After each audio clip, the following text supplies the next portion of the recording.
bad endings in video games. And no, I don't just mean games with multiple endings and there's a bad option. I mean endings that are badly written and or executed. You spend hours, days, maybe even weeks playing the game, investing into the story, and really hoping everything comes together nicely, but it doesn't. We often like to look at bad games with bad endings, but what I think is more interesting is good games with bad endings. Games that have solid gameplay, look really good, and even have really solid stories that can still fumble in the end. And that's what I'm counting down today.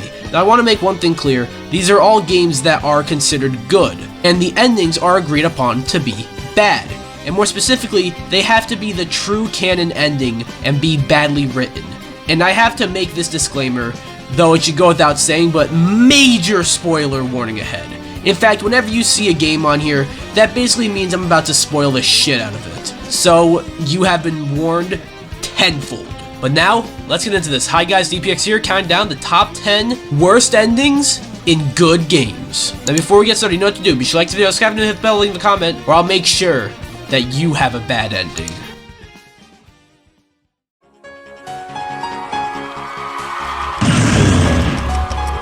I've gone on record to say roguelikes are just not my thing, but I can always make an exception for Hades, and for the sake of this discussion, Hades 2.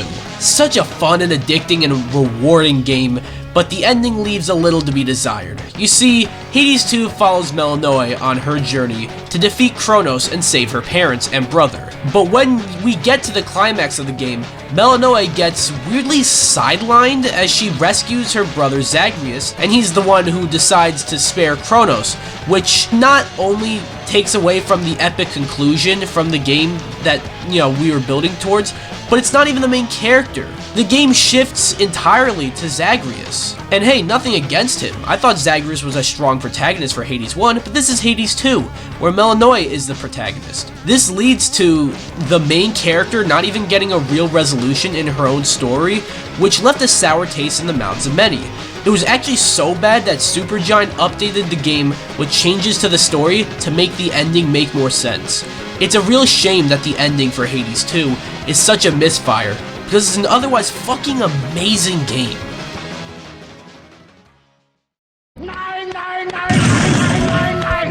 In a similar vein to my opinion on roguelikes, I'm not a big fan of point-and-click games, but one exception I can always make is anything called Monkey Island. Such a great series of games that is very fourth wall breaking and clever with its jokes, but in a way that is endearing and overall a world and story that is very enticing. So we get to Monkey Island 2, LeChuck's Revenge, and it is a very solid game basically all throughout. It takes what the first game did and just expanded on it.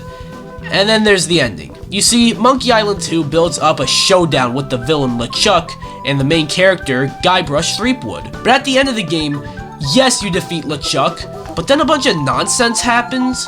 LeChuck turns out to be Guybrush's brother, and then the setting shifts to an amusement park where Guybrush is now a child, and he and his brother, LeChuck, walked off like this never happened. Many people like this ending, and honestly, I don't hate it myself. After all, Monkey Island is a series that constantly breaks the fourth wall and doesn't take itself too awfully seriously. But on the other hand, this game does build stuff up.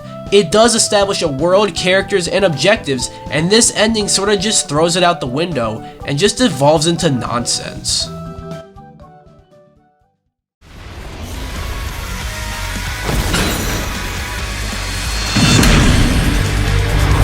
Deathloop is a solid game. It weirdly got 10 out of 10s across the board from review outlets when it released, and I think all the players collectively agreed that that was weird, but I still thought that the game had a solid premise, and it utilized said premise really well. However, despite the game seeming like it was building up to something very interesting, it wasn't. The premise of the game is you play as Colt Van, and he has to break this time loop he's stuck in by killing 8 visionaries. At the end, you confront a character named Juliana, who, unlike Colt, has been spending the game protecting the loop. So you are given a choice: break the loop or stay in the loop. If you choose to break the loop, which is the true, canon ending of the game, and what you've been trying to do for the whole game, Colt shoots Juliana, then kills himself to break the loop, except Colt wakes up, the world is completely wrecked, Juliana is still alive and remembers everything, and the game sort of just ends. Sure, the loop seems to be broken, but everything else is all fucked up. To be fair, Deathloop's ending isn't necessarily frustrating or like a slap in the face like some of the upcoming endings, but it is extremely underwhelming. 36. Very close, but that's not it. Let's go to Gary the Retard. What number between 2 and 4? 7. Metal Gear Solid 5 is a weird entry in the iconic and legendary Metal Gear Solid series, in terms of its, reception. I think it is a very solid game, no pun intended, but I also agree, amazing gameplay, lackluster story. And nowhere is it clearer that the story is lacking than its finale. It's not necessarily poorly written in the usual sense, but it feels unfinished. So here's what happened. You play as Venom Snake, who is believed to be Big Boss, but plot twist, you were not playing as Big Boss, but rather a medic who was surgically altered and brainwashed. And you've been acting as his Phantom the whole time, hence the title, The Phantom Pain. Now believe it or not, this actually isn't a bad idea. It gives meaning to the title, The Phantom Pain, and is very fitting for the Metal Gear Solid series. The problem is, after this twist, the game sort of just stops. A very interesting twist, I'll even say a really solid one, there it is again, on paper, feels very hackney because the game does nothing with it. Plus, many storylines were left unresolved, and it just feels like MGS5 was missing parts of its story, which it was. If you know anything about the behind-the-scenes drama with this game, that drama affected the game and especially its ending. And this is even more frustrating because this was meant to be the conclusion to the Metal Gear Solid saga. Okay, Mrs. Puff, what's my final score? 6. Most of the games on this list are not games from the NES, SNES, Genesis era because most of those games have very straightforward endings. Ghosts and Goblins, however... Okay, this list is supposed to be good games with bad endings. Ghosts and Goblins isn't that good, at least not in the year 2026. But I'd say it's a decent game, all things considered. But it's mainly known for its grueling difficulty. And that's kind of why the ending sucks because, well, you fight the final boss and plot twist, that wasn't the real ending. Everything you just played was just an illusion. You have to play the entire game again. And you do. In order to get the true ending, you have to basically play through the entire game twice. It's not higher because I'm kinda cheating a little bit. This is not the real ending to the game, but my god, this seriously hurts the game.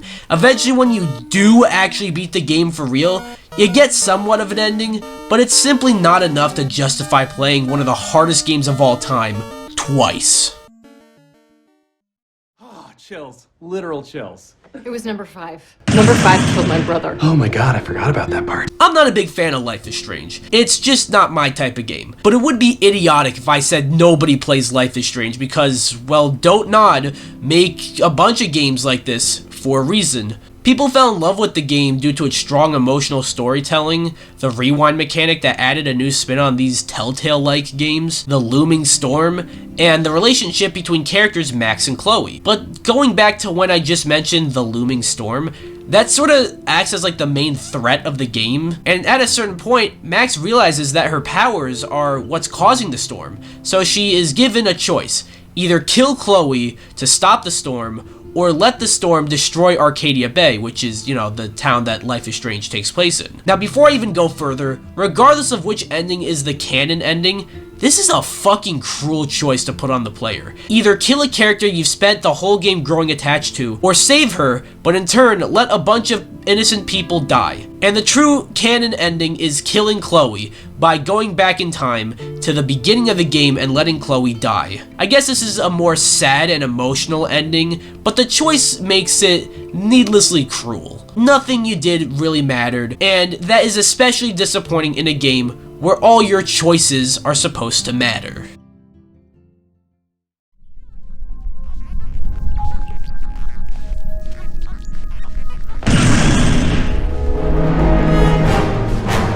Perhaps one of the best video game endings of all time is Star Wars Knights of the Old Republic, with one of, if not the greatest plot twist in video game history.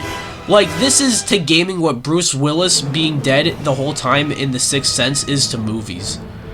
Sorry, I just spoiled The Sixth Sense for you, this 30-year-old movie. But the sequel, KOTOR 2, The Sith Lords, was a really damn good sequel with a disappointing ending. Throughout the game, the story is building to many things, such as the nature of the Force, your connection with it, and a number of mysterious Sith Lords hunting you. All that comes to a head when you arrive on planet Malachor 5, or at least it should. But what actually happens is many characters sort of just disappear from the story, party members get little to no closure, and then you meet with Kreia. And you actually do get to fight her, but after that, she tells you what might happen to your companions and party members that disappeared, which is already kinda lame, but on top of that, the information she gives you is very vague, incomplete, and doesn't even mention everyone. And then the game just ends after that. What the fuck happened here?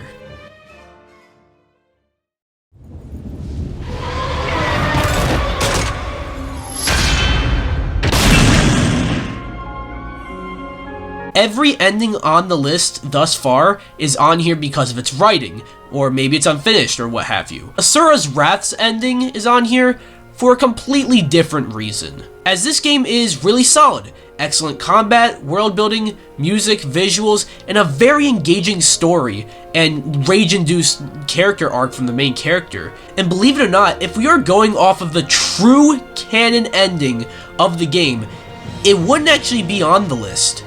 The problem, however, is the main game story ends on a cliffhanger, and you get the true ending as DLC. I'm not kidding. This was during Capcom's greedy era, where they locked a game's ending behind a goddamn paywall. An ending to a game that did a great job building to it. And you're probably saying, but the true ending is not that bad. Correct. But even if it is the true canon ending, that's not the ending that the game came packaged with. The ending that the game came packaged with is a non-ending. And to get to the true conclusion, you had to pay an additional fee. Can you imagine a company doing that today? Like a game comes out and you already spend $70 for it, but then they charge you an extra $7 for the conclusion? Or knowing today's landscape, it would definitely be more than $7. And not just an epilogue chapter that just gives a little bit more closure, but is totally optional, but a chapter that concludes everything. I know this is kind of breaking the rules a little bit, but I had to include Asura's Wrath on this list, cause what the fuck? What kind of pencil do we take again? Number 2. Take a number 2. Looks like you took a big number 2. Far Cry is weird. I don't know, something about it feels off. You know, you get some great games like Far Cry 3, but it was never quite able to reach the highs of that game afterwards. But Far Cry 5 is a pretty solid game. People like the sandbox, progression, and of course, the villain. What Far Cry game doesn't have a good villain? Or at least isn't trying to have a good villain. But, and you should know this by now, it all falls apart at the end. You see, at the end of the game, you confront said villain, Joseph Seed. You've already destroyed his entire operation, and the game gives you two choices. Choice A, walk away, where you choose not to arrest Joseph for his crimes, or B, which is the true ending, resist, where you try to arrest Joseph, a fight breaks out, and then a nuclear bomb goes off. After all that, you end up trapped in a bunker with Joseph. Nothing you did mattered at all. The villain was right the whole time. Everything sucks now. Fuck you. This ending for Far Cry 5 was hated because it completely invalidated everything the player did up to that point. You spent hours upon hours fighting a cult, saving lives, and trying to win a war, and at the end, the game tells you it was all for nothing. And if you choose option A, yeah, the world doesn't end or anything like that, but the villain you got so invested in stopping still wins. So what was the point of any of this?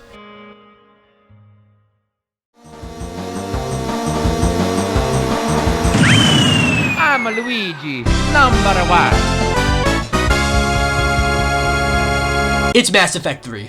Was there really any other option? All the other endings are bad, sure, but Mass Effect 3 had an industry-defining terrible ending. That's not to say that Mass Effect 3 is a bad game, far from it in fact. Hell, if it weren't for the overwhelmingly hated ending, the Mass Effect trilogy might have been able to go down as the single greatest video game trilogy of all time. And thankfully, it has been recognized as such in recent memory, but my god, that ending. What is it about Mass Effect 3's ending that was so bad? Well, the game sees you as Commander Shepard, fighting the Reapers, of course, and a big climactic battle is being built up throughout the whole trilogy. You get to the finale and you meet the Catalyst, which tells you about the Reapers and how they exist to stop conflict between organics and synthetics. And then the game gives you a choice. Oh boy, we always see how these go. This time, you get 3 options. Take control of the Reapers, destroy all synthetic life, or merge all organic and synthetic life. But what do these different options lead to? Well, all 3 are basically the same. The color of the explosion that happens is different, and there's slightly different narration. That's it. The general outcome is still the same. And that said outcome is super dissatisfying as it leaves many loose ends untied, barely gives closure to anything, doesn't make much sense, and then just abruptly ends. This conclusion led to an outcry similar to that of the Game of Thrones finale. In fact, come to think of it, the Mass Effect finale is the video game version of the Game of Thrones finale. Nothing mattered at all, everything just stops, and it was so bad, BioWare had to update the game to fix the ending. All of that is why Mass Effect 3's ending comes in at number 1 with a bullet. So yeah, that was my list. I hope you guys watched to the end, because I spoiled the shit out of a bunch of games, and a movie if you were there. If you stuck through to the end, thank you. Are there any bad endings in really good games that I left out? Let me know. I know there is, like, this is kind of like an endless list. So maybe I can make a part 2 if you guys want to see that. But anyways, what do you guys think? Be sure to let me know down below. Anyways, be sure to like this video, comment, subscribe, or I will give you a bad ending.